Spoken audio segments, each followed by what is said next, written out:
By Tanduay. Aksyon Balita Morning Edition. Finalist Best Newscast 25th Golden Dove Awards.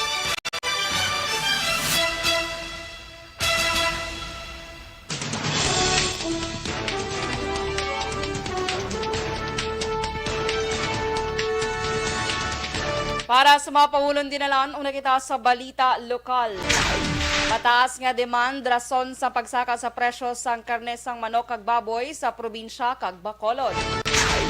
Pagkaon dapat iprioridad sa gobyerno sa nagapadayon nga tensyon sa Ukraine. Balita nasyonal ika-11 nga sunod-sunod nga pagsaka sa presyo sang petrolyo patuman sini nga semana.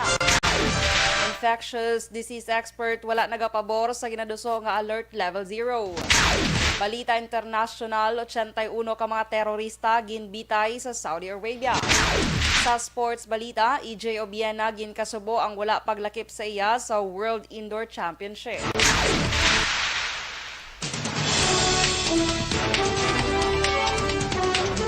Maayo nga ga Bacolod, may nga ga Negros Occidental, kag bugos nga Western Visayas, welcome sa pagpangalagad sa Aksyon Balita Sunday edition. Karon nga adlaw Domingo, Marso 13, 2022. Sini naman si Aksyon Dorel Cabato, detalye sa balita lokal pagkatapos gid lamang sini. Si Mark Villar.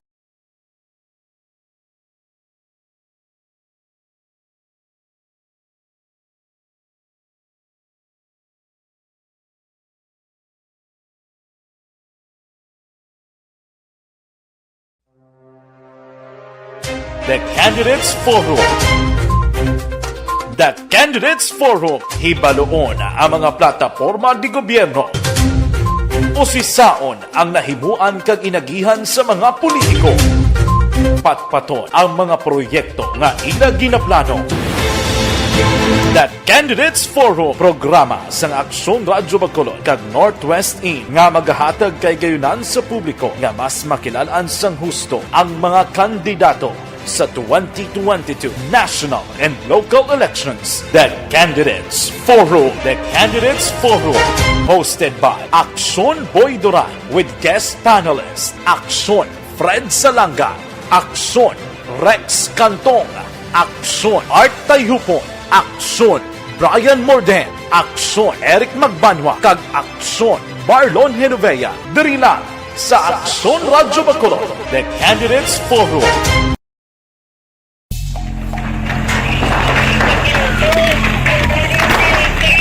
Presyara tayo! Presyara!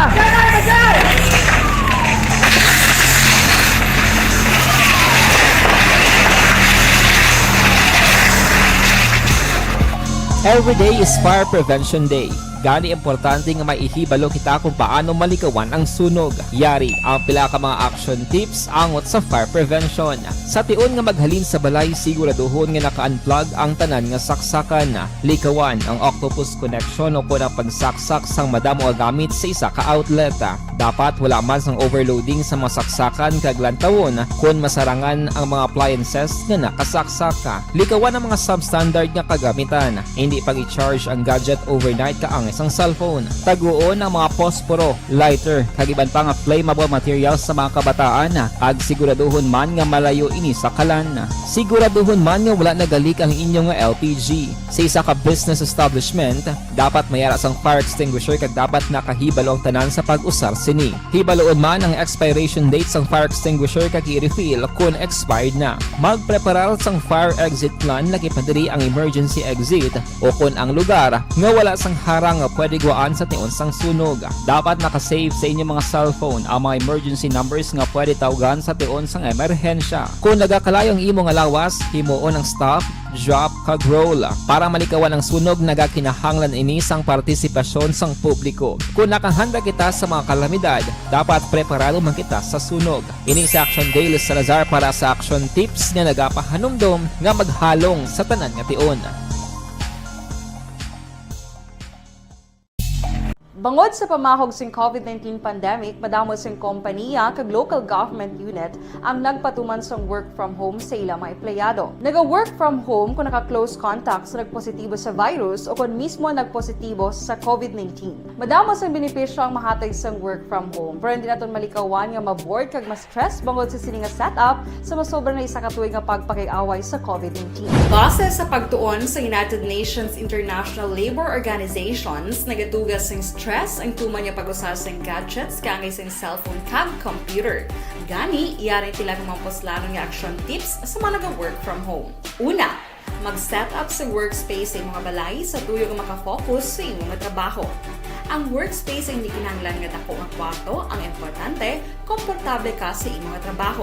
Matapos ang pila ka oras nga nagapungko ka mag-computer, dapat may tion nga mag-stretching, agud malikawan nga ma-strain ang imong likod o konliog. Time management. Maghimo sa imong mga time schedule kag mga talapuson nga trabaho para mangin organisado. Magkaon sa husto nga tion, labi na ang pamahaw kag pilion mga pagkaon nga maka-boost sa imong memory, concentration kag alertness kaangay sang pumpkin seeds kag dark chocolate. Kung mayaras mga online meetings, advance sa imong Sunday edition.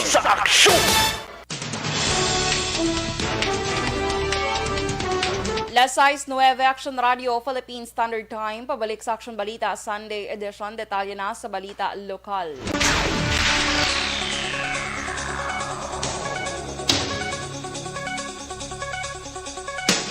Mataas nga demand ang nagapanguna nga rason sa pagsaka sang presyo sang karne sang manok kag baboy sa probinsya kag Bacolod. Suno kay Dr. Renante Decena sa Provincial Veterinary Office, madamo sa mga aktibidad nga nagluntad sini nga mabinulan kaangay sang Family Affairs, kampanya kag pagbukas sang mga madamo nga kalan-an. Dugang pa ni Decena nakadugang sa pagmahal sang presyo tungod sa pagsaka man sa presyo sang gatong kag feeds. Palayag pa sini hindi kulang supply sang baboy bangod may kaugalingon nga production ng probinsya, pero kulang sa supply sang manok. Karon sini yara sa 280 ang kilo sang baboy kag 260 naman ang kilo sang manok.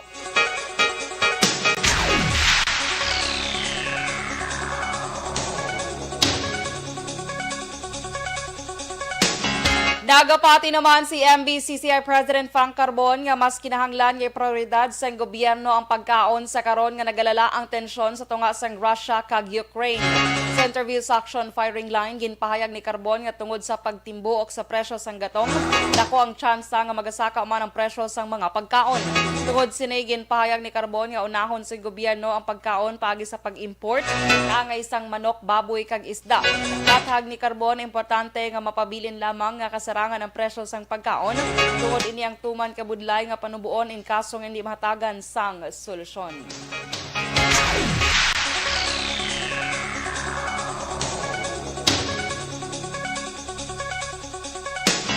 Nagapati naman si Dr. Chris Sorongon nga magapadayon ang alert level status sang syudad tubtub sa katapusan nga bahin sang bulan sang Marso. Suno kay Sorongon isa sa mga basihan sini among padayon kag namintinar nga pagnubo sang kaso sang COVID-19 sa syudad. Dugang pa ni Sorongon nangin dako nga kontribusyon kag factor sini nga sitwasyon among lapnagon nga vaccination drive sang syudad kag operasyon man nga ginahimo sang publiko paagi sa pagsunod sa ginapatuman nga health protocol. Madumduman nga base sa desisyon kag advisory nga ginpagwa sa National IATF, ang syudad sang Bacolod ang ginpaydalom sa alert level 1 status tubtob Marso 15.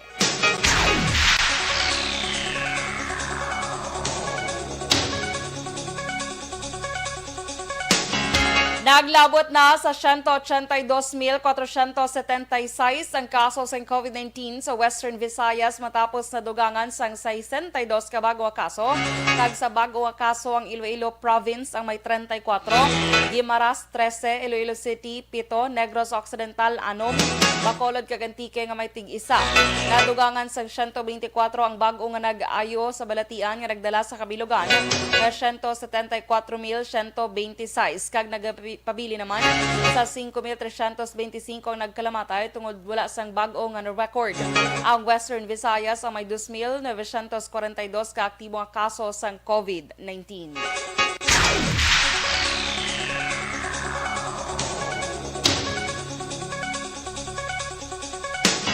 Sa Sa iban nga balita, lokal, may person of interest na ang Binalbagan Police Station sa kamatayon sang 58 anyos nga babae nga nasapwa nagligad nga adlaw sa sulod sang iya puloy-an sa San Gregorio Village, Barangay Paglaom, Banwa sang Binalbagan. Sinisya nga pagpangusisa ni Police Major Elendi Rebusquillo, hepe sang Binalbagan Police Station, nagaisahan lamang sa iya balay ang biktima ginkilala kay Floreza Calderon. Nagwa man sa investigasyon sang otoridad nga gintabunan sang ulunan ang baba kag ilong sang biktima, rason nga ini ang nasuffocate.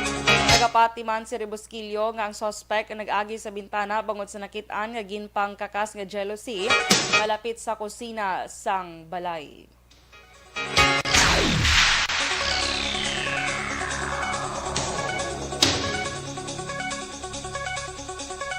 Kag sa katapusan nga balita lokal, patay ang 14 anyos nga lalaki matapos na lumos sa swimming pool sa Purok San Antonio, Barangay Santa Cruz, Banwa sang Murcia. Sinisya nga pagpangusisa ni Police Lieutenant Frankie Pasyente, Deputy Chief of Police ang Murcia Police Station, nag-upod ang biktima sa iya classmate nga nagselebra sang kadlawan para maligo sa Greycus Downhill Resort apang likom sa hibalo sang iya makopdanan, hindi kahibalo ini nga maglangoy. Ginaligar nga nagupod lumpat ang napatay sa swimming pool nga may 6 ka tapak ang kadalumon. Gindala pa sa Murcia Health Unit antis ginsaylo sa Riverside Hospital sa syudad sang Bacolod ang biktima apang gindeklarar ini nga dead on arrival.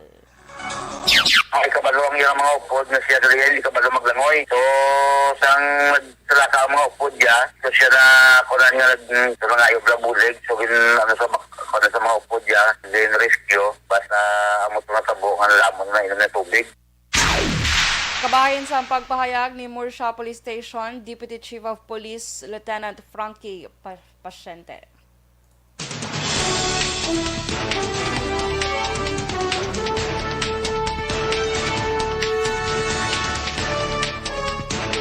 Action Radio Philippine Standard Time na 6:14 sa mga balita nasyonal ika-11 nga sunod-sunod nga pagsaka sa presyo sang petrolyo ipatuman sini nga semana. Infectious disease expert wala nagapabor sa ginaduso nga alert level 0. Detalye sa balita nasyonal pagkatapos gid lamang sini.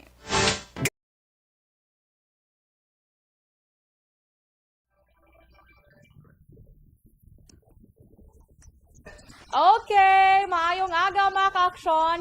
Happy Sunday, everyone. March 13 today. So happy birthday sa tanan nga may birthday, nagasaulog sa ilang adlawan, anniversary, or ano man ang special occasion. Just enjoy your day. Just enjoy your day, bongga. Sige, good morning sa nagaupod sa aton sini nga aga kay Miss Yvonne Busher. Good morning, Miss Yvonne. Kamusta ka dra sa may Germany? Kay Sir Lester Ray Benitez, good morning man sa imo and have a blessed Sunday. Kag salamat gid sa 50 stars nga imo gin-send diri sa aton nga Facebook Live. Kay Athea Kimiriman, good morning Athea and have a blessed Sunday. God bless and keep safe man. Bibiana Calanza Emesino, good morning man sa imo. Kay Mama, nagapamati, good morning Mother. Kay Christine Miniez Villalobos, oy, good morning Tin. How are you sa dra sa may DSB? Kamusta dra ang sitwasyon? Report anay, charot. Kay Hil Javier, good morning sa imo sir. Stay safe and have a blessed Sunday. Yes, oy ara ka sa quarantine facility. Sige, may landa nga pag-quarantine lang anay. Oo. Sige. Kaya, salamat gid sa 50 stars. Sir Hil Javier nga imo gin-send. Erla Vega, good morning.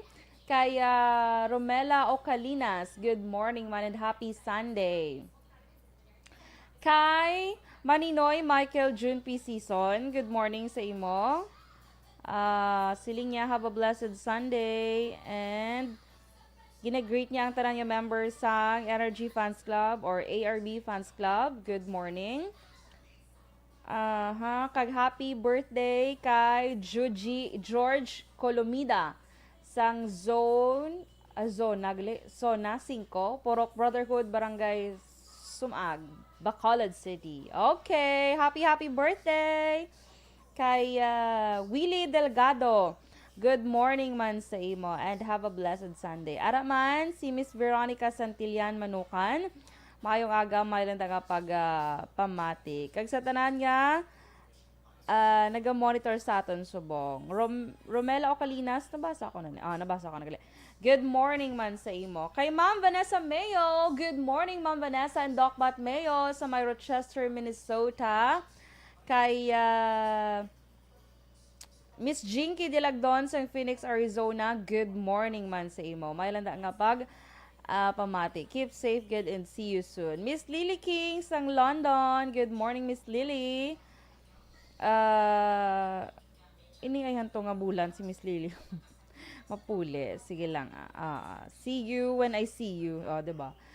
Sige. Good morning man kay Leo Talaban sang La Castellana. Good morning. Kay Sir Awin Torres sang Hinubaan. Good morning man. Kay Nonoy Flores. Good morning. Kay Kagawad Milagros Alit. Maayong aga sa imo. And of course, ara man si Ma'am Luing Gali, Ma'am Maria Luisa Melos. Good morning, and Teacher Romela Arevalo, ang mga regular naton yung mga nagapamati via Facebook and Transistor Radio. Good morning. Erlinda Keroy Imalay. Good morning man. May landa nga pamati sa imo. Sige.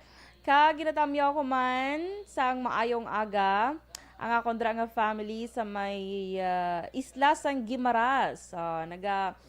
Nagapamati man sila nila Lolo Lolo Hirado. Good morning sa inyo and see you soon. Kabay pa nga lagaw naman kuliwat sa isla sang Guimaras. So see you when I see you mga ka-aksyon.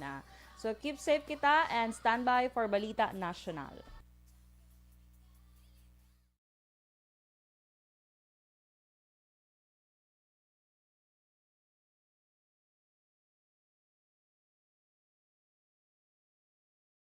Sunday edition sa aksyon. Alas 6:20 Action Radio Philippine Standard Time. Pabalik sa Action Balita Sunday edition. Detalye na sa Balita National.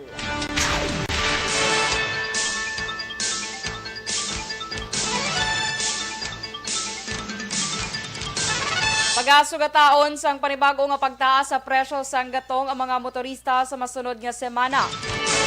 Nga magamarka naman ini sa ka-11 nga semana sa pagtaas sa presyo base man sa pagbanabana sa Uni Oil Petroleum Philippines. Sa fuel price forecast para sa Marso 15 to 21 nga trading week, ang presyo sa kada litro sang diesel ang nagalabot na sa 12 pesos kag 20 sentimos tubtub 12 pesos kag 30 sentimos. Samtang ginabulubanta naman yara sa 6 pesos kag 80 sentimos tubtub 7 pesos sa kada litro sa saka sa presyo sang gasolina. Una na ang ginpahayag sang oil industry ang presyo sang diesel maghimo magtaas sa 12 pesos kag 72 sentimos kada litro kag 8 pesos tubtub 8 pesos kag 28 sentimos naman kada litro sang gasolina sini nga semana.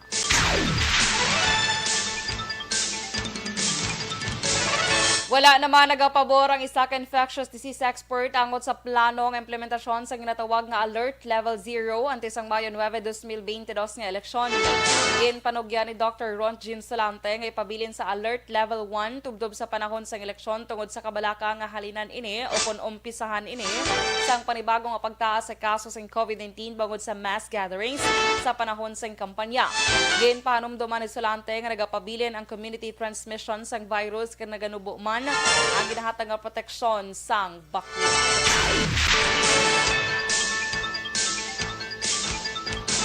Ginpayag naman sa Octar Research Group nga tuman pa katemprano agud untaton ang pagsuksok sang face mask bisan ang maopisyal ginumpisahan na ang pagtalakay sa posibilidad nga Alert Level 0 matapos nga ang kadamuon sang bagong kaso sang COVID-19 ang nagapabilin nga nubo sa pihak nga ginimplementar ang Alert Level 1 sa madamo nga lugar kalakip na ang Metro Manila. Pero kay Octa fellow Dr. Guido David, wala sang kinalain ang Alert Level 0 sa Alert Level 1 kung paghalog sang restrictions ang kag pagbukas sang dugang negosyo ang pagahambalan. Dugang pa ni David nga ang 598 ka bagong kaso sa COVID-19 nga na-record sang Biyernes ang manubo sa prediction sang okta nga 650. Una na ang ginpahayag ni Health Secretary Francisco Duque III nga ginatun-an sang gobyerno ang posibilidad nga mas pahalugan o kung ipaidalom sa Alert Level 0 ang COVID-19 status sa madamo nga lugar sa Pilipinas.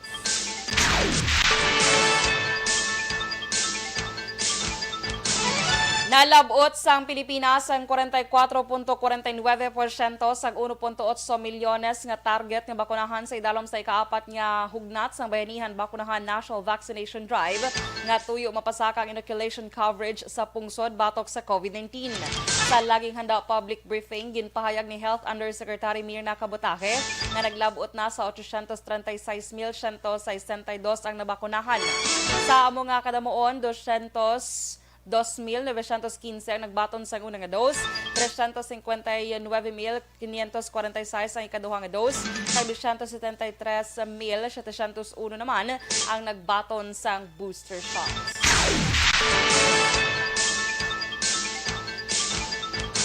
Kag sa katapusan nga balita national, ginanunsyo sa Department of Labor and Employment nga nagtakop na halin pa sa Marso 4 aplikasyon para sa COVID-19 Adjustment Measures Program o Camp 3. Sunod sa dole ang Camp 3 isa ka one-time 5,000 pesos aid sa mga empleyado sa pribado nga sektor nga naapektuhan sa Alert Level 3 o kung mas mataas pang status. Sa madumduman ng National Capital Region kag manabo pang lugar sa pungsod ang ginpaidalom sa Alert Level 3 sa tumbulan sang Enero. Sa idalom sa Alert Level 3, madamo nga establishmento ang ginatugutan nga maka-operate sang 30% nga indoor venue capacity para sa fully vaccinated individuals kag 50% nga outdoor venue capacity naman apang kinahanglan nga ang tanang empleyado ang fully vaccinated.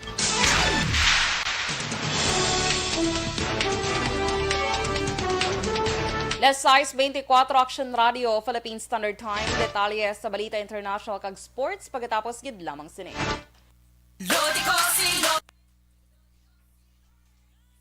Okay. Sige hapon, good morning. Sa nagaupod sa aton sini nga aga dito to. Kay Reynard Halandra, good morning. Action Dorel, blessed Sunday sa tanan, especially sa family niya kono sa di na to. Family Halandra kag Dagaman family. Good morning, family Halandra and Dagaman family. Kay June Biaten, good morning man. Greet niya lang man ang iya pamilya sa hacienda. Dahil lang, kado katunog sa aton niya monitor. Hacienda Teresa Ibi Magalona, keep safe always, ma'am. Salamat and have a blessed Sunday. Uy, kamusta ang mga kasagda sa sa Ibi Magalona? Kanamit na ba ang kasag sa Ibi Magalona? Katambok. Kag kananam. Bongga. Kay Jo Marie Hamile, good morning man. Malanda nga pag monitor man sa imo. Salamat sa tanang nga nagaupod sa aton subong aga. Good morning sa inyo sa YouTube kag sa Facebook Live. Good morning. Good morning kaya Eden Rehe Panaligan. Nga nagapamati kag kay nanay sino ni gani man nalipat sa kanila nanay. Nanay Thelma Zerudo. Good morning gali. Greet siya karon na on air kay dito siya naga-monitor sa Transistor Radio every morning. Salamat kid. Good morning man kay Antonieta Baha. Good morning. Sa tanan ni maka-action ta comment ka mo ba kung diin ko mo subo. Naga-monitor kay para matamyo taman ninyo dra nga mga mga pamilya. I-greet nyo na inyong family. This is the time nga maka-greet ka mo sa inyong pamilya. Okay? Again ha, sa tanan nga may birthday today. Happy birthday, good. Kag kay Ray or Ray, good morning man sa imo. Blessed Sunday. Sa tanan nga nagapamati kag naga-stream online. Yes, naga-pamati via online. Good morning. Wala pa man. Wala pa man. Pwede pa ka pa namyaw. Caribels pa. Sige good morning man. Dra kay Erla Vega. Nang Lito Dayap sa may Punta Taytay. Naga-pamati man siya. Si Rowena Castillo de la Cruz, good morning man. And Miss Jinky, ari dis lagi iga monitor sa akon nga isa ka Facebook oh. Kaya Joshua Bia, good morning sa imo. Tama na si kumare niya Vanessa and kumare Jinky Dilagdon. Miss Jinky, good morning sa imo. Standby na. Okay, may harap pa. Sige, Miss Jinky Dilagdon, have a blessed Sunday. Kag kay Mr. Bebo Villasor, Ma'am Vanessa Mayo, Doc Matt Mayo, Sir Noel Amar, good morning Miss Lily King. Kag sa niya family niya sa Barangay Pandanon, DSD. Advance happy birthday kay Ma'am Vanessa Mayo tomorrow. Yes, tomorrow gali. Kay Kenjo Montaño Prudente, good morning sa imo dira sa may Thailand. Sawadee halong da. Okay, standby.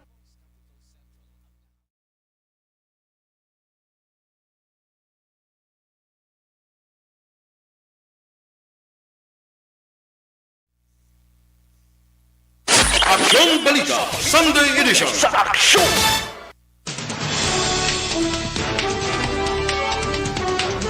Las 6:28 sa Action Radio, Philippine Standard Time. Pabalik sa Action Balita Sunday Edition. Detalye sa Balita International.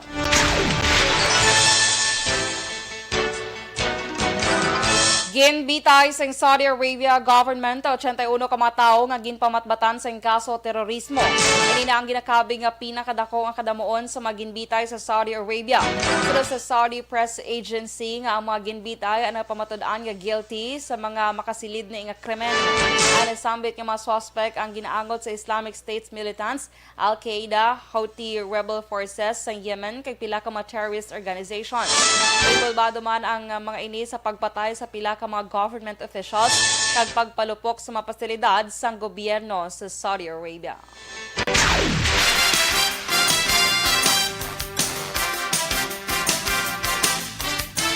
Kag sa ato naman nga sports balita, gin kasubo ni Pinoy Paul Volter EJ Obiena ang wala paglakip sa iya sa World Indoor Championship nga patigayonon sa masunod nga semana sa Belgrade, Serbia. Iniapisar nga siyang kwalipikado sa nasambit nga torneo. Sa iya nga social media account, ginpahayag ni Obiena nga sa mga nakaligad nga mga torneo, klaro nga siya ang kwalipikado. Bungod sa hindi pag-endorso sa iya sa Philippine Athletics Track and Field Association na kon PATAFA, wala na siya nakalagas sa registration. Mangin ang iya pag-intra sa SEA Games sa Vietnam ang wala man ginendorso sang PATAFA. Dugang pa sini pagalantawon na lamang niya sa telebisyon ang torneo kag tuloko na lamang ang pagkuha sa medalya sa ibang niya pungsod na dapat kuntani ang para sa Pilipinas.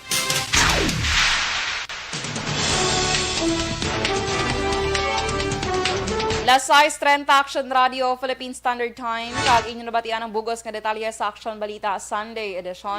Karon nga adlaw Domingo, Marso 13, 2022. Good morning kay Diding Alhomiento and a happy Sunday. Kay sa tanan nga nagaupod sa aton kay Jobert Aliaga dra sa may PNB. Kaya, ano ni pagbasa sa ngalan niya man? Basta Munoz. Good morning. Diri sa Casablanca, Morocco. Advance happy birthday kay Dolores Caguanito Bosco sa Rosario Heights. Janelle Sausa, good morning man. Greet niya lang family Sausa. Dira sa Maya Sitio Mambulan, Barangay Tanawan.